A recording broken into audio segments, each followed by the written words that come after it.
Hey YouTube, today I'm talking about fletch.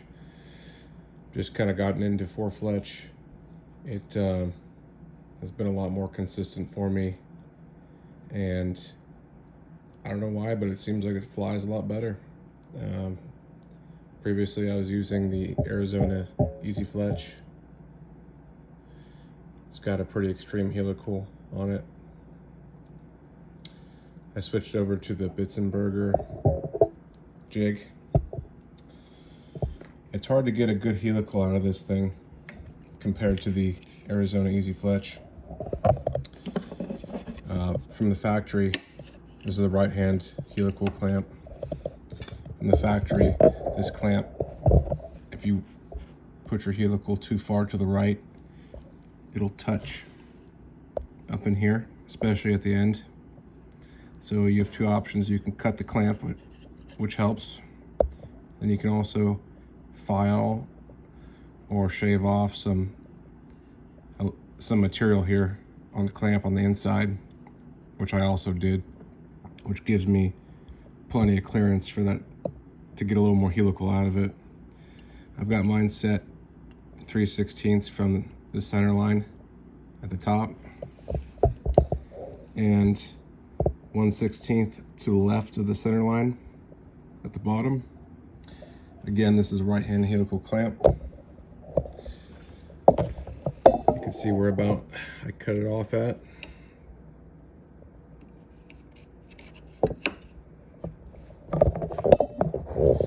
And I did those settings because they matched closest to the Arizona Easy Fletch helical. Here's the Arizona Easy. And there's the Bitzenburger. Not quite as radical, but still has a pretty decent helical, as you can see.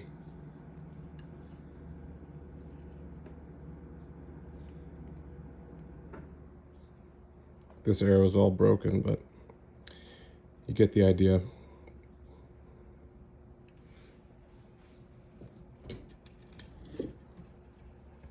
I also wanted to show how I fletch these arrows in the best way that I've come up with.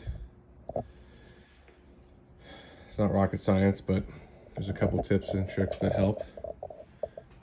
One thing that I've added to this Bitzenburger is some bungee cord going to a piece of 1/2 inch PVC cap.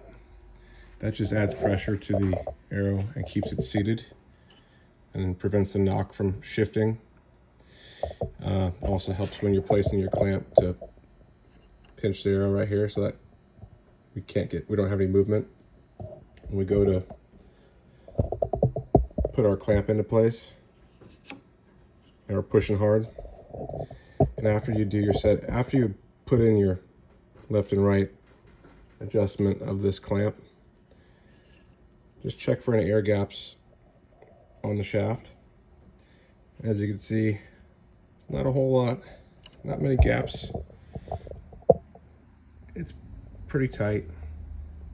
Doesn't have to be absolutely perfect. If there's a small air gap, it's okay. You can pinch the vein a little higher and smash that thing down and get good contact. I kind of tried to match where the Arizona Easy Fletch puts the fletches on the shaft. So that's 1, 2, 3, 4 lines back. I made a little scratch mark right there so I can keep track of it. So we'll get that lined up. It's about right. Our primer pen. The easiest way I found to use this primer pen is some people will dab it onto a piece of paper, and sometimes you'll just run a bunch out onto the piece of paper by accident and waste all your primer. So I like to do some taps onto the vein itself until I'm actually wetting. I can see it coming out and flowing out. Just turning a headlamp on so I can see where that stuff's coming out at. Tap it on, smear it, get a good, there you go. Let it flow slightly. That's it. You can rest your vein right there. Just making sure my placement's okay. Get my glue.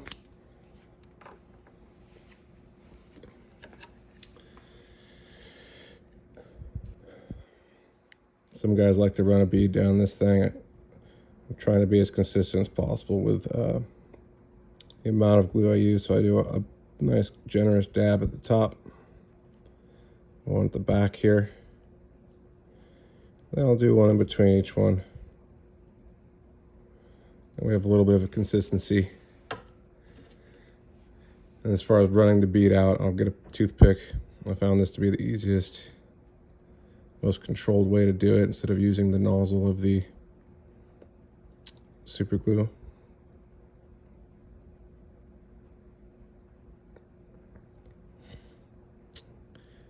So again, I'll just run this out. The thinner the bead of super glue it is, the better adhesion you're going to have.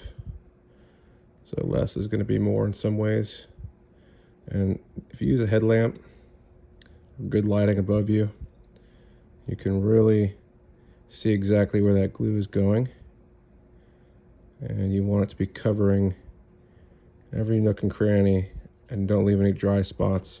If there's any excess on the sides, just rub it off with your finger.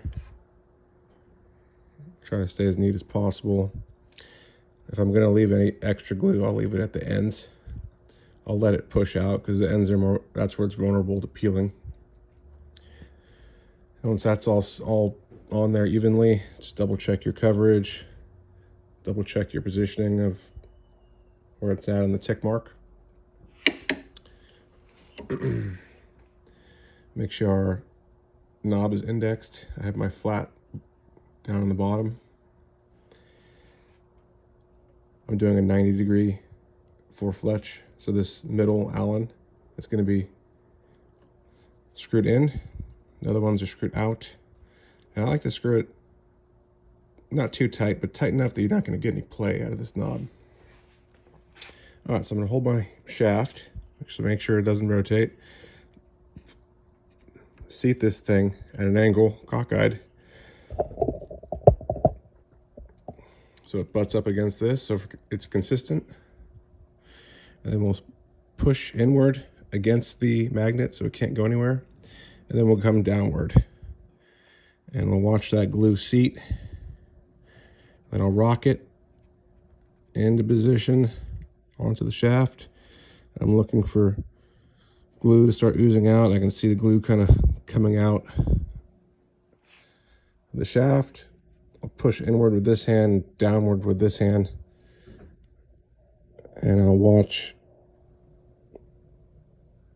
as it kind of starts to seep out of all the cracks and make sure it's even. If there has to be more pressure in one area, I'll give it a little bit more pressure. And we only have to do this for about 5-6 seconds. And then I'll let up on it. Give it a few more seconds. And you clean up your mess.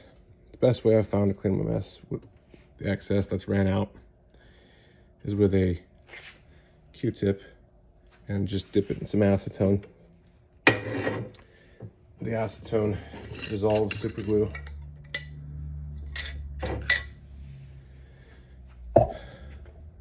And it keeps things really neat. So I'll open my clamp and pull up and just expose my vein.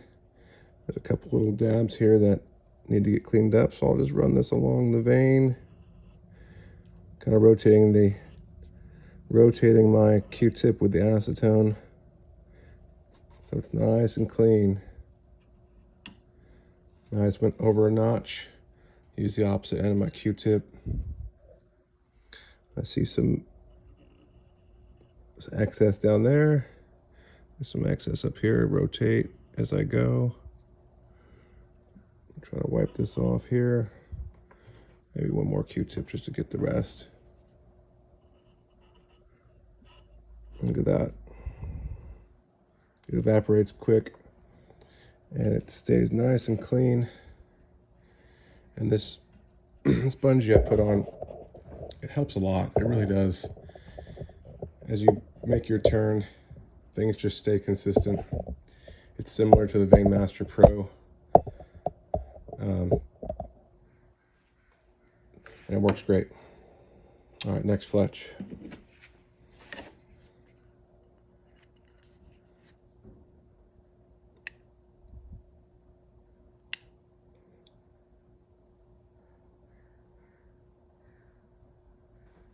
Okay.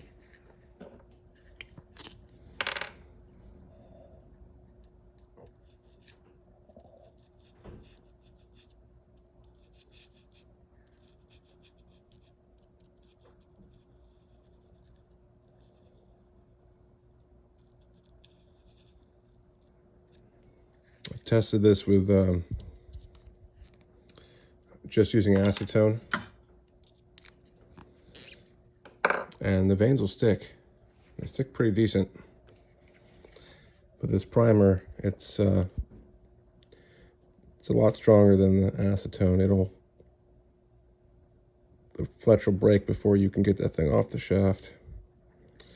And these Arizona Arizona Max Stealth veins are just so easy to deal with, easy to remove if you need to. And they give good flight. They really do. I've used tack veins, and I think tack veins are great. If you are putting more helicool like this, they don't generally like to bend too much. They're pretty stiff vein. So if you're putting an extreme helicool, they will not take that helicool too well, in my experience. That's not to say you can't do it. It's just going to be a little bit more difficult. And tack veins fly pretty decent too. They're very tough. I got nothing bad to say about them. But these AAE Max Stealth Hunters, they fly great, and a lot of pros use them. So seating this vein again.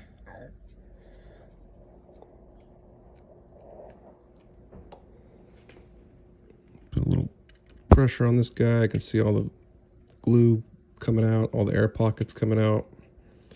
Hold some pressure on that guy for a few seconds. I'm using tack glue, and it's supposed to have an instant bond of like 5 or 6 seconds. And remember, you want to use a nice thin coat. And I would normally use a tack primer pen, but I got one of these Easton Quick Bond primer pens, and you know, honestly, it's probably the same stuff. It really is. They all are in the same tube, just different labels, different caps, but the active ingredient, I think, is the same. And this has had great adhesion, and it's cheaper than the tack, and I believe it's cheaper than the AEE Maxwell pen. So again, let's let this glue sit for a minute. I just kind of wipe off this toothpick.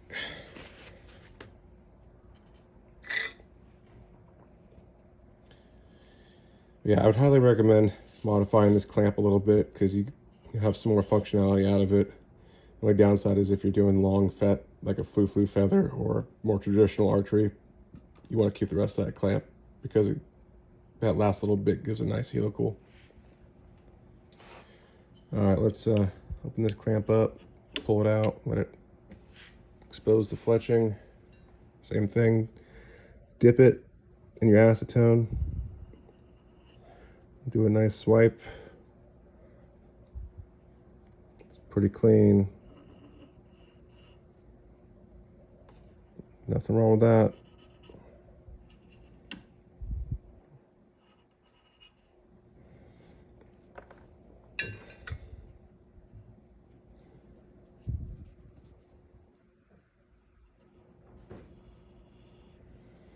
using the toothpick trick helps a lot, man.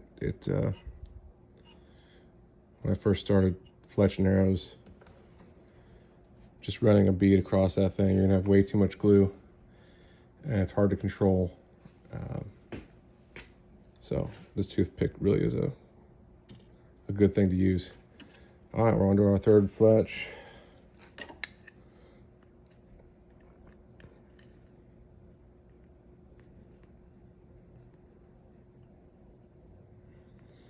It's hard to get this thing perfectly lined up so they're not off. The AE Easy Fletch, what do they call it? The Arizona Easy Fletch, with the max helical. It's a great fletching jig because you do one arrow at a time, but all three fletches. But if you're not careful, when you close it, that damn thing will have a fletch kick up on you, and it'll be a couple 16ths off on one and off on the other, and some will be even, some will be, you know, good, some will be bad. And it's just a fucking pain in the ass. Like, that's the reason I stopped using it, because I got sick of dealing with all the mistakes that would happen from closing it too fast or too slow. And there's some ways to avoid it, but the bitzenburger is just a little bit more accurate. Slower, but accurate.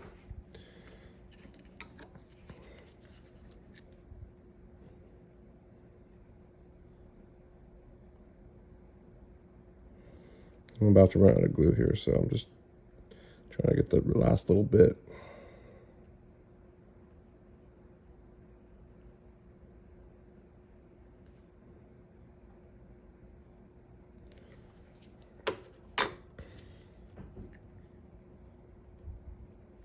Seen a lot of fletching tutorial videos, but not many guys use a toothpick, but I'm telling you, it really helps. Like, gives you so much more control. And I think the amount of glue you use is going to be more consistent. And you, like I said, use a good headlamp, something that gives good light so you can see exactly where that glue is flowing. I like to have glue on every part of the vein.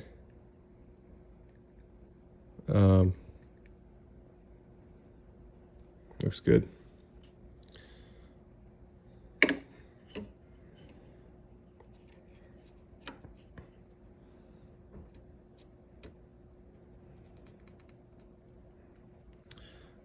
Thing's shooting just perfect. Look at that. And I've had good luck with these 4 fletches. I've shot them up to a little over 100 yards, 110 yards. And they group great. They group better than my 3 fletch with the Arizona max helical. I don't know why, but that max helical, every once in a while, those arrows will kick funny. These things seem to be a little bit more forgiving. Maybe it's because there's a little bit less helical and they don't parachute as much at longer distances. I was a little weary, so I only made a couple at first, but man, I'm telling you, they've been a lot more consistent.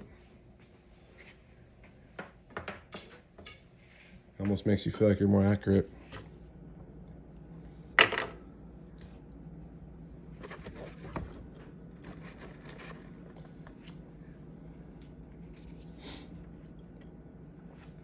While I'm waiting for that to cure up, I'll just show you my setup here. I'm just using a gold tip Hunter Pro. So the Pro has is the straightest tolerance. I think it's 0.001 thousandths straightness. Then we got the this rear bushing for the GTO knock, which the GTO knock's great. It's small and doesn't pinch in the string. This bushing's awesome because it saves your arrow, man. If you hit the back of this thing, there might be a ding on this one here and there, but from hitting it, it'll save your arrow. I have hit it directly in the middle and just blown the whole arrow up. But it saves your arrow a lot, especially if you're shooting with a bunch of guys, like doing a 3D thing, or all shooting at the same spot. You're bound to ruin a fletch or just blow a carbon arrow, Robin Hood it. And then up front, I've got a 100 grain field point, just an aluminum gold tip insert. And behind that, I have the FOC 50 grain screw in, which I put a dab of super glue and just make it permanent. So all in all, this arrow's 500 grains with the 4 fletches and the 50 grains up front and a 100 grain tip. It's a 300 spine stiffness at 29 inches. It's been a great arrow. And these things are tough as hell, these gold tips. I've looked at other brands, TKO, Full Metal Jacket, and they're just not as tough. I mean, nothing wrong with them, but these things would take a lot of abuse. I've been pretty happy with them. All right, let's take this feather off, fletch off, clean it up.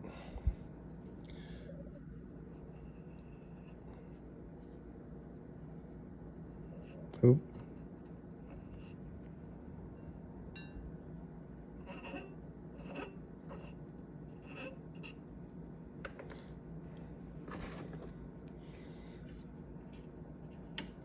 Okay, this will be our last one. You know, it goes slow, but you know, if you're taking your time, you're just having some fun with it, listen to a podcast or have a glass of wine while you're doing this. It's pretty fun. Archery's fun because it's fun to tinker.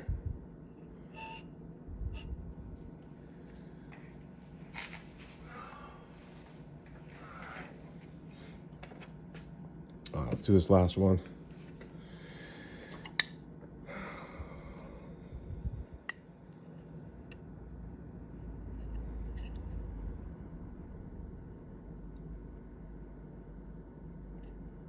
Yeah, good enough here. All right. So if you do have a small gap, pull this fletch out a little bit, let it sit kind of proud. Because when you go to seat it, you're gonna have some cushion to really smash that thing down onto the shaft. Because these clamps are not perfectly straight. People try to file them and do a bunch of different methods to make them straight. It's not the end of the world. Just get it close.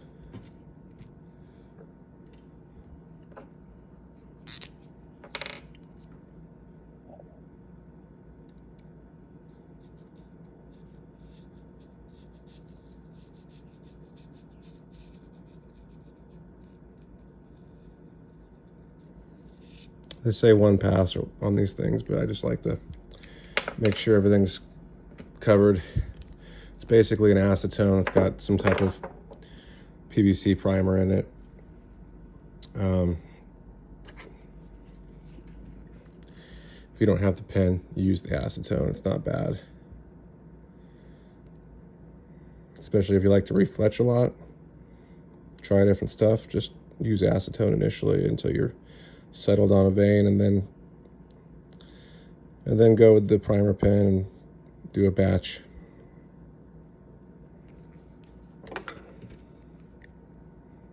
Hopefully you guys can see me smearing this stuff.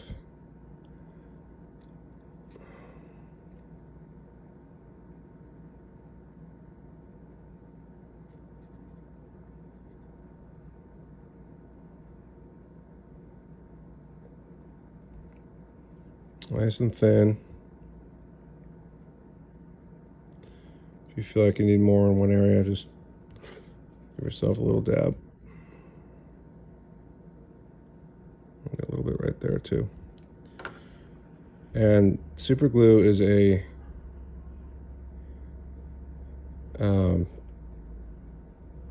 what's the name for it? It doesn't cure unless it's in a without oxygen. Doesn't like cure fast if it's not. all the air's out of it, right? So when you smash it down to your shaft, you smash all the air out of that pocket, and then it cures quick, or sets up quick. If it's exposed to air, it won't set up very fast. It takes a long time. All right, here we go. Last one. Seat that thing.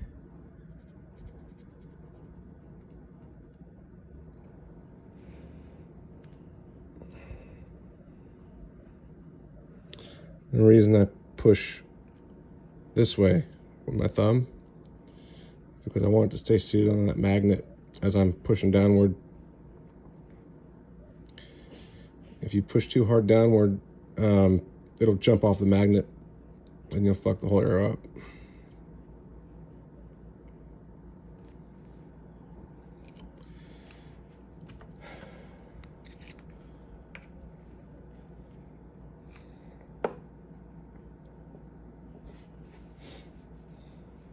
Okay, almost done here.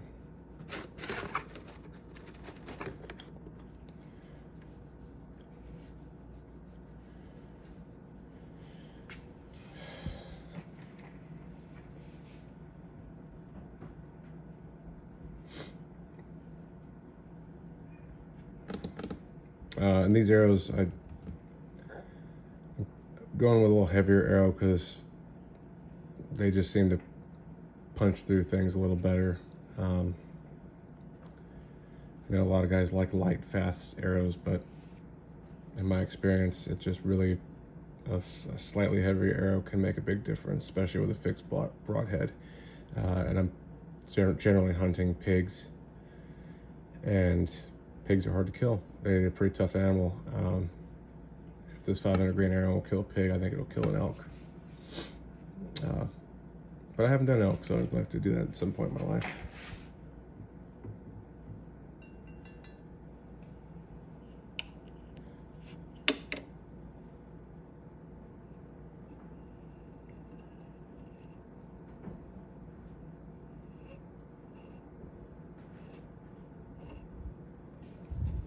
A lot of guys will just wipe this stuff off with just a Q-tip and no acetone, but the acetone really just takes the glue right off and doesn't mess up your fletch job or anything. As long as there's not a big gap and you don't let that acetone run underneath the vein, but it should be sealed because you did a good job clamping it and setting up your jig. And it takes that glue right off the shaft and gives you a nice clean result. Take your bungee off.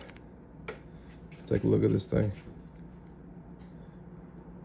So I'm just looking. I always make sure my helical looks about the same as the rest of them.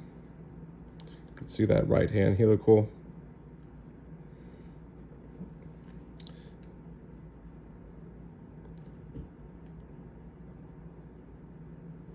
Compare it to another previously done arrow. Make sure they're looking about the same.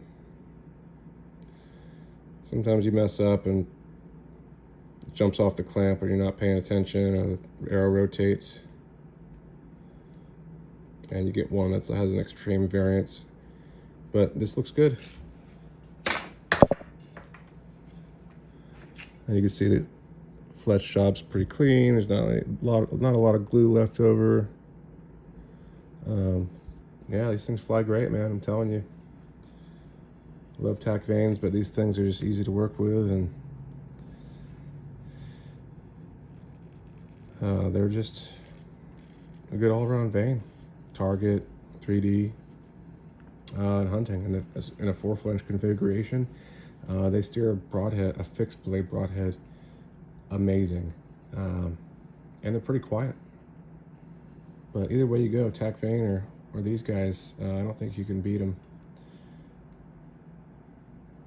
Just keep it simple. These are a little cheaper.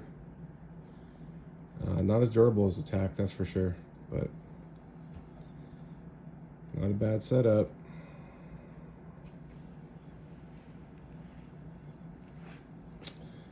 All right, if you guys have any questions about the bitzenburger, When I first got it, it was a little bit of a pain to start using, and it is slower, but if you like to take your time and do things accurately, and the ability to adjust the degree of offset,